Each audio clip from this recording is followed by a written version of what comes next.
தோளும் துகிலும் குழையும் சுருள் தோடும் பால்வெள்ளை நீரும் பசுஞ்சாந்தும் பைங்கிரியும் சூளமும் தொக்க வளையும் உடை தொன்மை கோலமே நோக்கி குளிர்ந்தூதாய் கோத்தும்பி.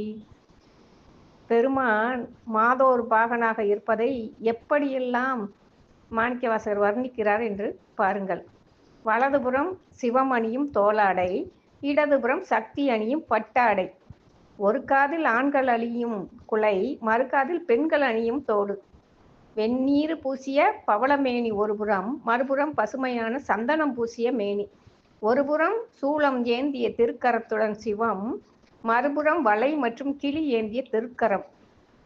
பிரபஞ்சத்தை படைக்க சிவம் தாங்கிய தொன்மை வேடம். இந்த வேடத்தை இன்பப் பெருக்குடன் ஊதி நீ பிறவிப்பயன் பெறுவாயாக கோத்தும்பி என்று பாடுகின்றார்.